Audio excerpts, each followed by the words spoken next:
Gabonaises, Gabonais, mes chers compatriotes, au seuil de l'année 2014, j'adresse à chacun et à chacune d'entre vous mes vœux de bonheur, de santé et de prospérité. J'ai une pensée affective pour tous ceux qui ont été victimes de maladies, de détresse ou de sinistres. C'est aussi l'occasion d'adresser avec une grande fierté nos vœux de plein succès et tous nos encouragements à nos forces de défense et de sécurité qui travaillent à garantir notre quiétude quotidienne et tout particulièrement à ceux qui défendent la paix en République centrafricaine. Je n'oublie pas non plus nos compatriotes résidant à l'étranger, que nos meilleurs vœux les accompagnent dans leurs diverses entreprises. Mes chers compatriotes, cette année qui s'achève est l'occasion traditionnelle de faire le bilan de notre action. Je voudrais aussi que ce soit le moment des mises en perspective. Depuis 2009, notre pays est un vaste chantier pour construire le Gabon émergent que je vous ai promis dans mon projet de société, l'avenir en confiance. Bien sûr, je voudrais que les projets avancent plus vite et que chacun d'entre vous puisse vivre le changement dans son quotidien. Et pour cela, comme je m'y suis engagé, je ne ménagerai aucun effort. Grâce à vous tous, l'année 2013 qui vient de s'écouler a été très dense. De nombreux projets ont pris corps. Ils ont permis de consolider davantage les fondamentaux sur lesquels nous bâtissons chaque jour le triptyque paix, développement, partage. De trop nombreux exemples à travers le monde, et en Afrique en particulier, nous montrent que sans la paix, aucun développement économique, aucun épanouissement humain et social, aucun avenir n'est possible. C'est pourquoi je me réjouis de ce que la mise en œuvre effective de la biométrie ait été une nouvelle occasion de consolider notre démocratie au terme d'un exercice consensuel ayant associé tous les acteurs de la vie politique nationale. Le retour aux urnes de nos concitoyens qui ont compris l'enjeu de la mise en place de ce système performant doit aussi interpeller tous les élus sur les responsabilités qui sont désormais les leurs pour conduire les destinées de nos collectivités locales.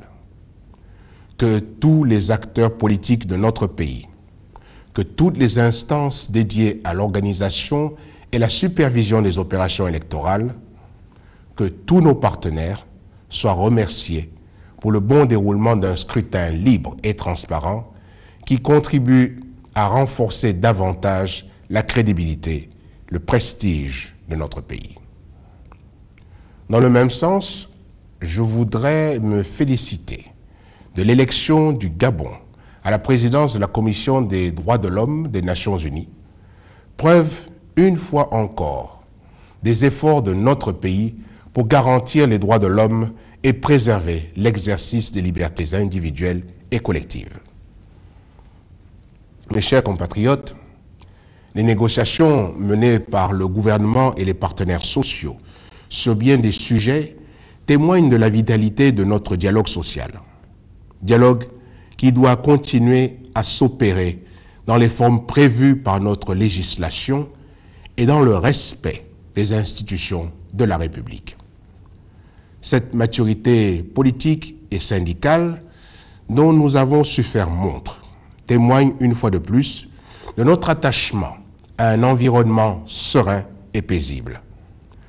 Nous devons continuer à y travailler sans relâche afin de poursuivre dans cette voie, seule garante de progrès économiques et sociaux sûrs et durables.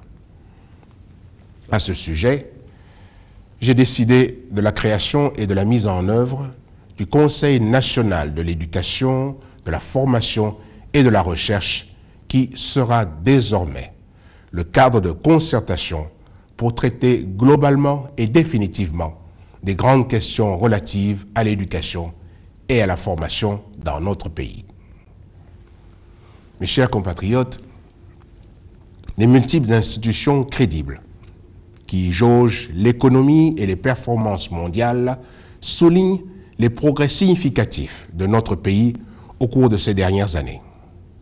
Ces résultats, fruits de nos efforts conjugués, sont autant d'encouragements à persévérer sur la voie que nous avons librement choisie, car ce qui reste à faire est encore plus important et plus déterminant que ce qui a été fait.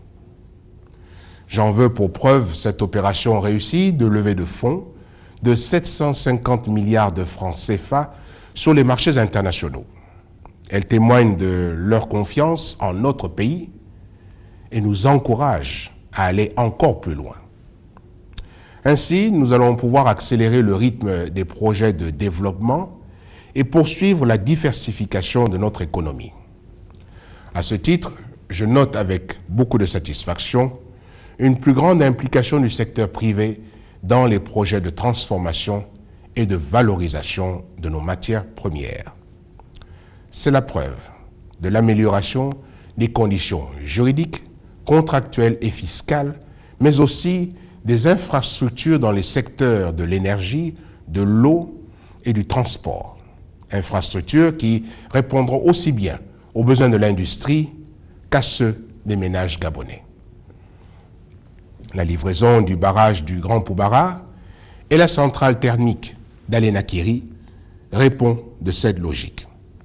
Dans le même ordre d'idées, la route Port-Gentil-Omboué avec plus de 12 km de pont permettra de connecter la capitale économique au reste du réseau routier national en pleine expansion.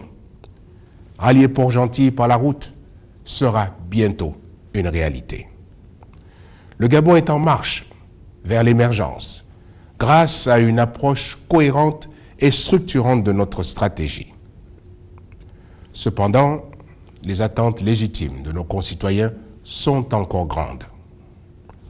Mes chers compatriotes,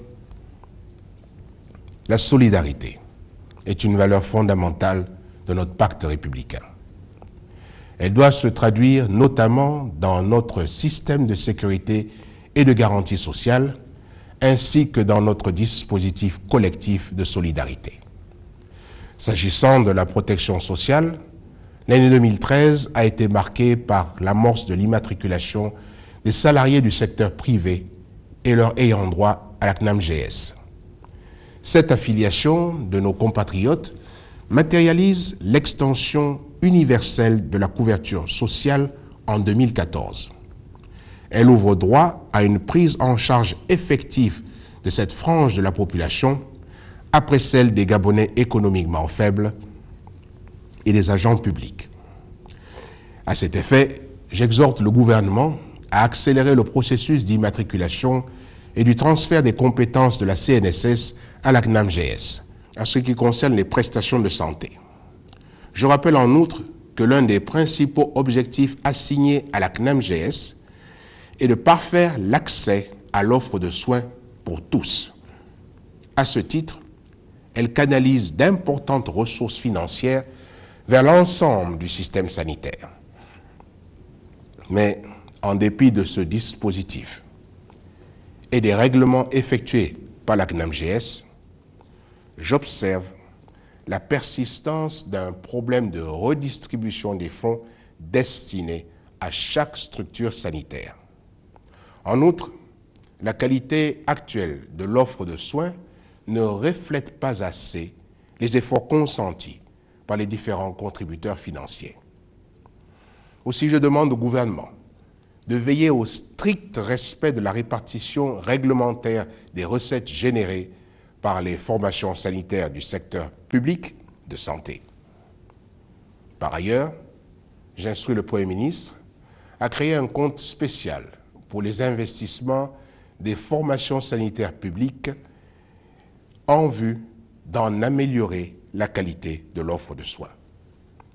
Enfin, pour approcher le service public de l'assurance maladie obligatoire des populations en 2014, le programme de construction des délégations provinciales de la CNAMGS devra se poursuivre.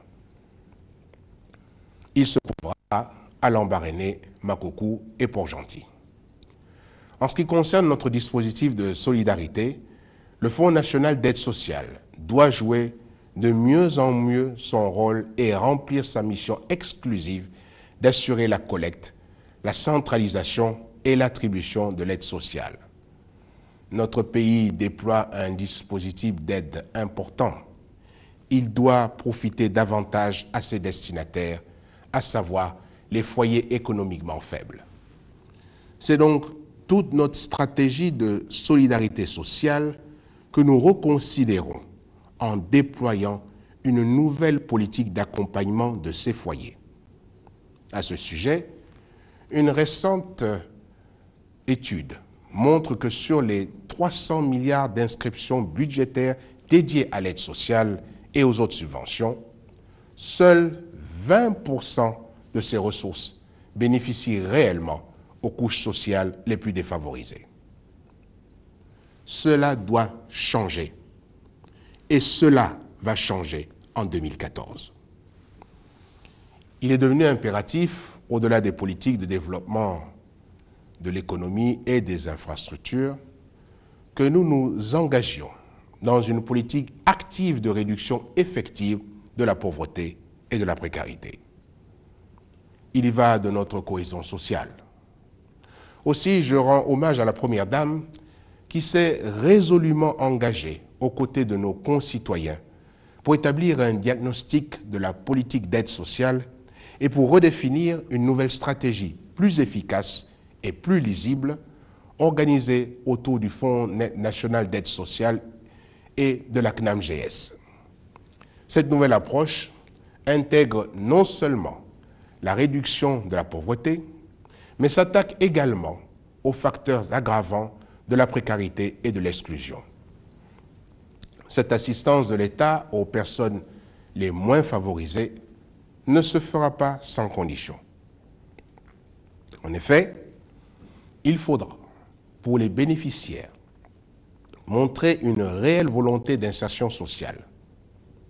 Ce principe de l'effort, en contrepartie du soutien de l'État, sera étendu à tous les secteurs pour accompagner cette politique nationale d'investissement humain.